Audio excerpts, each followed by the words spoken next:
I mean, the fact that you even stand there indignant at the fact that, you know, a said brother won't go for that pisses me the fuck off.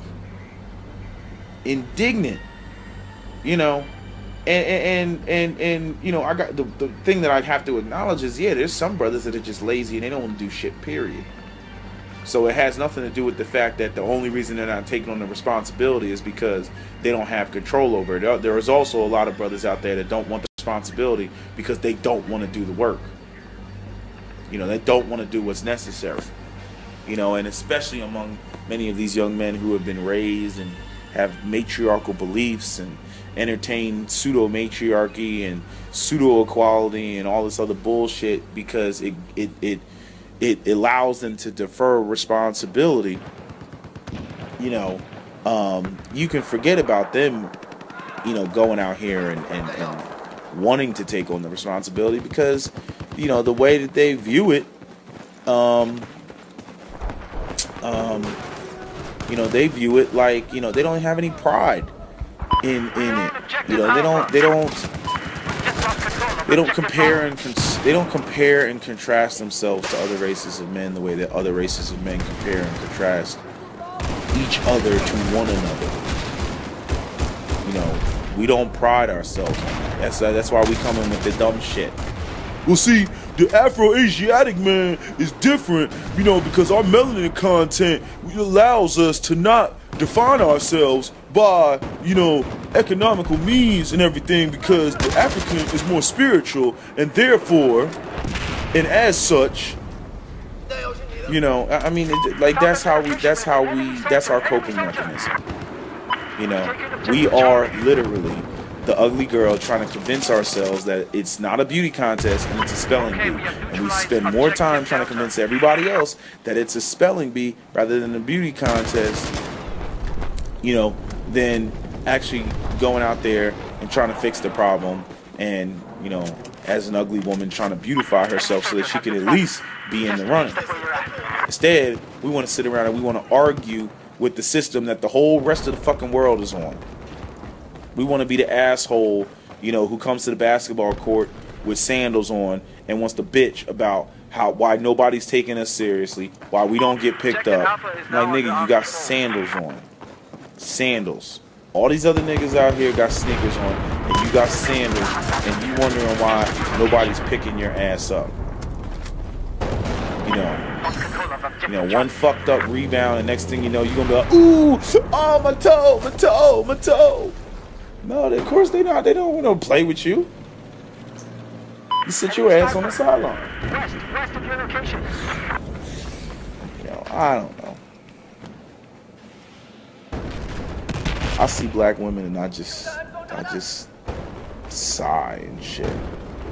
And the fucked up part is I know that they look at me and they sigh. They look at me and they sigh. They look at a black man and they see weakness, powerlessness, instability, lack of responsibility. I mean, I know this is what sisters see when they look at this. It reminds me of that Ghost video that he did, Ghost Killer, when he made the video and he was talking about how he was sitting on a bus or something like that, and there was a black woman that was across from him or something, and the look of disdain that she had for him, you know, when he looked in her direction, like just like, you know, who are you dusty nigga, to look at me in such a way or whatever. It was something. And I know that look. I know that look. You know, that don't take you seriously look. You know, that you know the answer to some shit, walk right fucking past your ass and go ask the white man about a question, you know, about something, you know. That shit burns me up. If I don't know the answer, I don't know the answer. I can't say I know the answer to fucking every goddamn thing. You know, but sometimes, you know, they'll sit there and they'll walk right past your ass, go ask the white dude about an answer to some shit that motherfucker doesn't know, and you know, and I just, you know, or I know, and I just sit there, I don't even say shit. I'm like, wow, like your default is to ask the white boy. Like you walked right past me to ask the white boy about this condition, and you know, you don't even say shit to me. I'm like, you know what? Fuck you. You know. And granted, there's some people, sometimes it's not even about fucking, you know, race and black men and shit like that. Sometimes, you know, there's other people that are not black that even I look to. I'm like, yeah, that motherfucker knows his shit. Yeah, I know he knows this. So you go over there and you ask them, and everybody kind of, you know, there's certain people that everybody kind of recognizes has information, knows the answers, knows the shit, whatever. And everybody goes to them, it doesn't matter. But other times, you know, when they ask you over somebody who you know is not on that level, you sitting there like, what, are you kidding me? Oh, so you gonna ask? You just gonna walk right past me? You don't even consider. And then even after they ask them, they don't even turn around and ask you like, oh, do you know? No, they just walk away like the person says no, they don't know, and then they walk away and go in another direction. Like, I'm like, damn, you didn't. I wasn't even option number 2. I'm like, god damn, you know. And a lot of brothers don't recognize, you know, this is how the fuck you do. It reminds me of fucking Cap when he was younger, you know, and all the shit about, you know, him being light skinned. You know, like, again, all that light skin shit was associated with being beautiful and being pretty, even when it came to black boys. Because, you know, Cap knew shit about, you know, how to fix shit and how to repair shit, because that's what he was into. He was mechanically inclined, and, you know, he would make little things. He had a belt that lit up. He made a belt that had lights on it and LEDs, and, you know, he made it and he wore it to school. And some black girl came up to him and she was like, your daddy made that, didn't he? Or somebody else made that. He was like, no, bitch, I made it. You know, like, they don't take you seriously. Why? Because, you know, oh, you light skinned. You're just beautiful. You don't do anything else. You're just fucking beautiful. You know? And so, you know, the irony is, like, black women run around and bitch about not being taken seriously, and they don't take black men seriously based off of the same reason, the fact that they're black. Anyway, that's my video. Feel shit that y'all can't feel. Okay. Sense shit that y'all can't sense. Okay. So when it's time to pick up, like when we move, it's because I got the feeling to move my family. But that's what I'm done. And that's right. And let me explain why is that? Because it's always a smooth transition.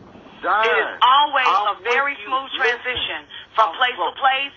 It's when it is decided upon the laws of the universe, the cause and effect, and that is when it's time, because the woman can hear it. That's why in every Native American culture, the woman is at the head called the clan mother, and in every tribe, the women gets outside and redirect the woman, all of that type of shit, because it's being in tune. And if the man is not in tune when it's time for the moving time, it causes distress. I just want to say one thing right quick. Ramsey Devine said that a man is going to make the best decision for his family. If that's moving, that is what her emotional attachment to a place is irrelevant. This is what I was trying to say. I understand. I overstand sexually the term. I understand where you're coming from. I understand. Here's the thing. What I said is you have women they will discard men like that because they see, okay, I see that he's doing his thing. I can't deal with that. And a lot of times, like I said, they wind up with men who are not necessarily on their level, only to turn around and complain later that he's not on my level. Okay? What comes with men who are on your level and above is leadership. We are not just in positions of responsibility. And contrary to popular belief, we actually do know what we're doing. Okay, contrary to popular belief, with no disrespect to anything that you said. None of Right, I understand. Let me also say this, and I know Jolly and a few others want to get in. The leadership is about to take off. 347-884-9239 is your boarding pass. You will not be able to hear the next hour of the show unless you call in. The number is 347-884-9239. The leadership is about to take off. For those who do not want to call in or can't call in, you all have an awarding day. See you tomorrow in the new day. Same time, same place. The Donna Corleone Show, 12 noon. Love y'all. right. Johnny, you want to add in? Yes. I wanna confess that what he is saying is absolutely true. And the way he's thinking about it and the way he's expressing it is true for very many men. I myself ruined a wonderful, fantastic, benevolent relationship because I moved when I got the fucking inclination. But when he got the inclination to move, it was like, nigga, you got me fucked up. Like, I absolutely would not move on this nigga say so. And I moved a lot on my own personal motherfucking say so. Do you understand what I'm saying? So it was very clear that it was like, bitch, you gonna do what you wanna do? And I'm like, pretty much. I definitely ruined that relationship because I listened to myself.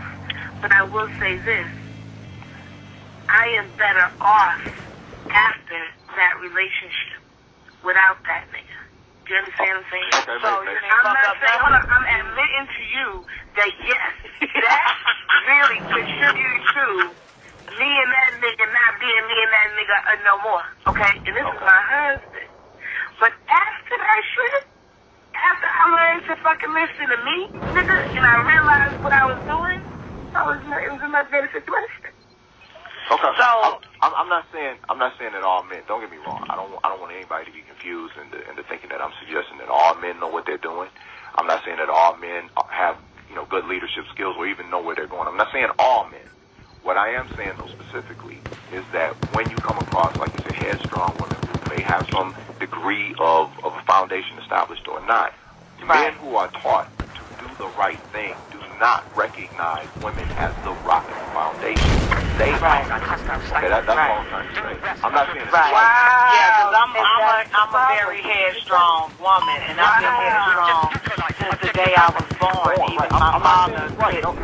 Even my father couldn't get to me. Nobody, no man can get to me. Okay, so you know what I'm saying? So I understand what that means. Because now here's the question: what if it's a headstrong woman? Then you go back to what I said yesterday. I have to. In other words, I have to stop. Men who are raised don't think that women are. Let me say this. I have to put this on record. I run my family. I'm just going to come out and say this shit. I run my shit.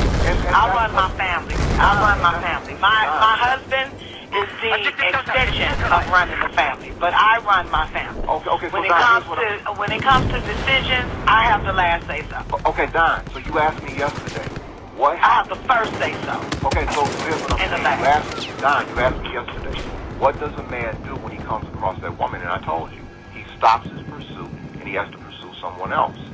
No, that nigga falls in line. Pardon me?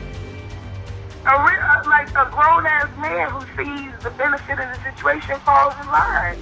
He assumes his position. He becomes the king of the fucking household. You don't men do not become kings in other people's castles. They build their own. That's the dumbest shit I've ever heard. You serious? Okay. So you're saying queens? Hold on. So you're totally neglecting